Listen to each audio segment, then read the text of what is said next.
Saludos mis amigos de Quantum Profe, bienvenidos a un video más de la serie Disoluciones. El tema que veremos a continuación es unidades químicas de la concentración. Acompáñenme.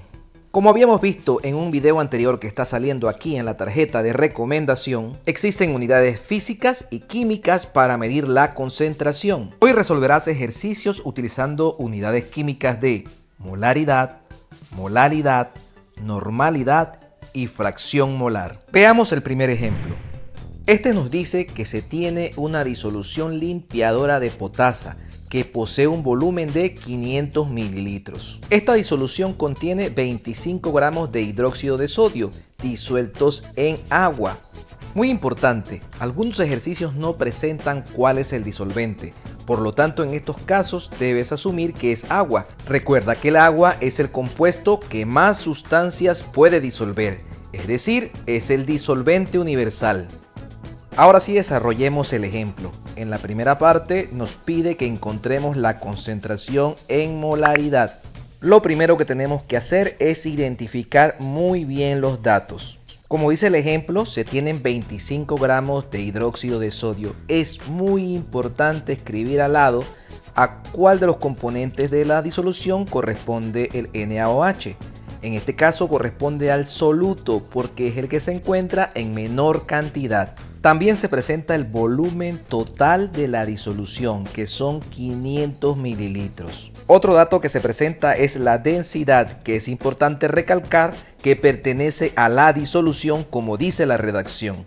Ahora identifiquemos la incógnita. En la pregunta A, la incógnita es la concentración molar o molaridad. Vamos entonces a escribir la fórmula de molaridad. Esta nos dice que para obtenerla se deben dividir los moles del soluto entre el volumen en litros de la disolución. Las demás fórmulas de unidades químicas de la concentración las puedes encontrar en la descripción de este video. Podemos abreviar esta fórmula de una manera más corta, representando con una N minúscula los moles del soluto y una L mayúscula en el denominador para representar los litros de la disolución. Si observamos la fórmula, para encontrar la molaridad necesitamos los moles del soluto. Sin embargo, en los datos se encuentran son los gramos de hidróxido de sodio, que es el soluto. Entonces, ¿qué debemos hacer? Exacto, hay que convertir los gramos de hidróxido de sodio a mol, utilizando la masa molar del hidróxido de sodio. Con la ayuda de la tabla periódica, hacemos el cálculo y encontramos que cada mol de hidróxido de sodio tiene una masa de 40,0 gramos. Utilizamos esa relación como factor de conversión, teniendo cuidado de colocar en el denominador los 40 gramos de NaOH para poder cancelar las unidades y en el numerador un mol de NaOH. Hacemos la división y obtenemos entonces los moles del soluto. Ahora solo nos queda buscar el volumen en litros de la disolución.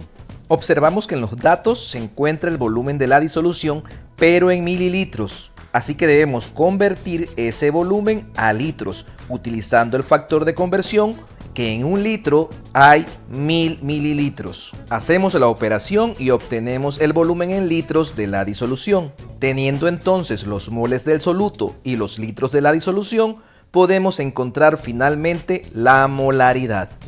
Reemplazando entonces en la fórmula en el numerador, colocamos los moles del soluto, en el denominador los litros de la disolución, hacemos la división y encontramos la molaridad en moles sobre litro. Es muy importante tener en cuenta que la unidad de molaridad es mol sobre litro.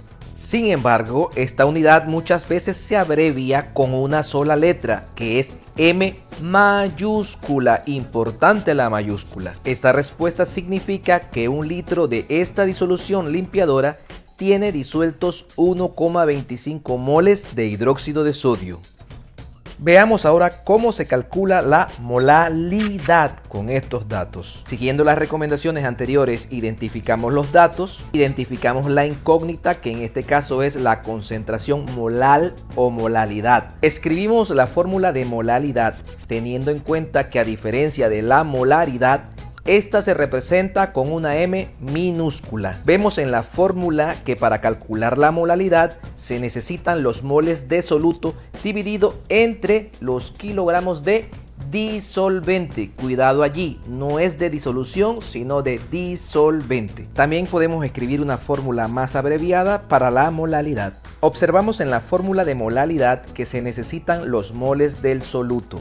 Estos moles se encuentran en los datos ya que se obtuvieron cuando calculamos la molaridad. Pero también necesitamos los kilogramos del disolvente.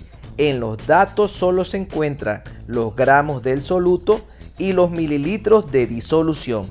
Entonces, ¿qué podemos hacer? Si recuerdan del video anterior, hay una forma de transformar el volumen a gramos y viceversa. Así es, con la ayuda de la densidad. Entonces lo que tenemos que hacer es despejar la masa en la fórmula de densidad. Se obtiene entonces multiplicando la densidad por el volumen. También pueden hacerlo utilizando la densidad como factor de conversión. Es sumamente importante que entiendan que el valor que se obtiene en gramos corresponde a la disolución, porque tanto la densidad como el volumen que utilizamos en la fórmula son de la disolución.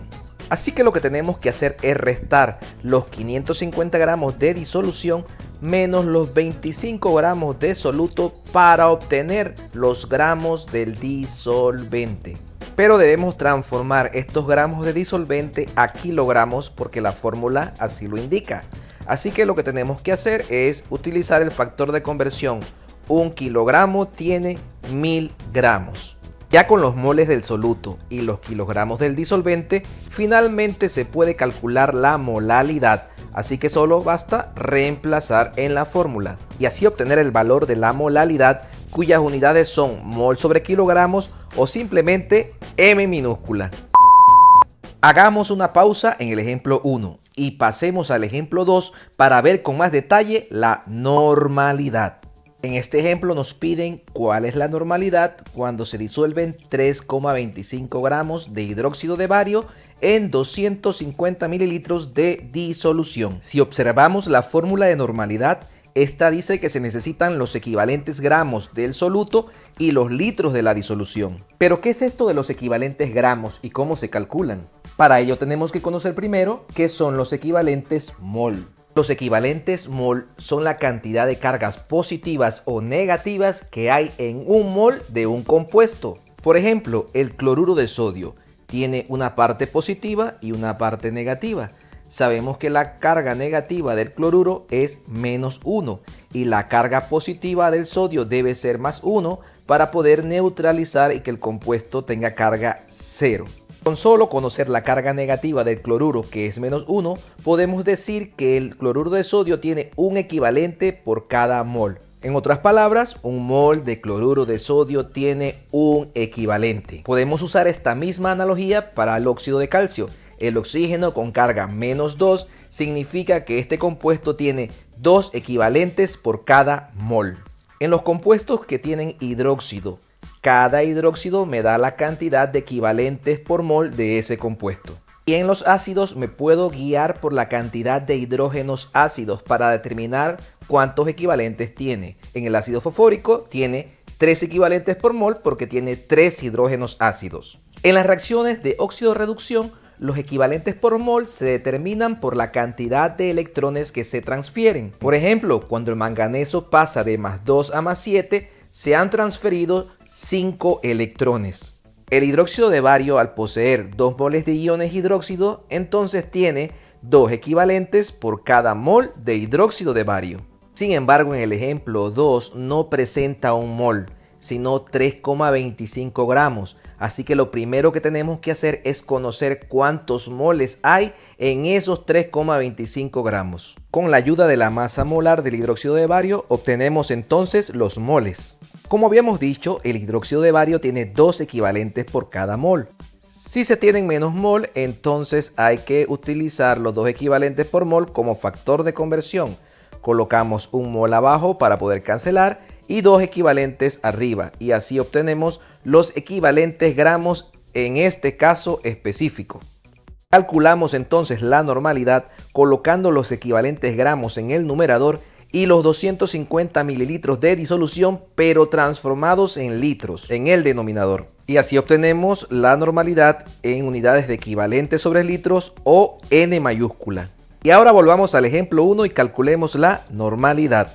Como el compuesto hidróxido de sodio tiene solamente un ion hidróxido, entonces tiene un equivalente por cada mol. Como ya habíamos convertido los gramos a mol, utilizamos esos moles y lo convertimos en equivalentes gramos, utilizando un equivalente sobre mol como factor de conversión. Dividimos esos equivalentes entre los 0.5 litros de disolución y obtenemos finalmente la normalidad. Y por último, encontremos la fracción molar del soluto. Para calcularla vemos que necesitamos los moles del soluto en el numerador y los moles totales en el denominador. Los moles totales son la suma de los moles del soluto y los moles del solvente. Como ya habíamos calculado los moles del soluto, entonces solo tenemos que encontrar los moles del disolvente. Del ejemplo de la molaridad recordamos que habíamos encontrado los gramos del disolvente, que son 525 gramos.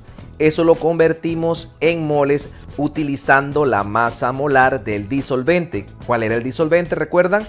Exacto, agua. Su masa molar es 18 gramos. Y entonces con esta masa encontramos los moles. Sumamos entonces los moles del soluto y los moles del disolvente para obtener los moles totales. Reemplazamos entonces en la fórmula de fracción molar del soluto los moles en el numerador, que ya lo tenemos, y los moles totales en el denominador. Hacemos la división y obtenemos la fracción molar, que es importante indicar que no tiene unidades. Así como se calcula la fracción molar del soluto, también se puede calcular la fracción molar del solvente. Lo único que en la fórmula cambiaría en el numerador moles del solvente en vez de moles del soluto. Si sumamos la fracción molar del soluto y la del disolvente, eso me da aproximadamente 1. Y hasta aquí este video. No olvides suscribirte para estar pendiente del próximo video de la serie Disoluciones.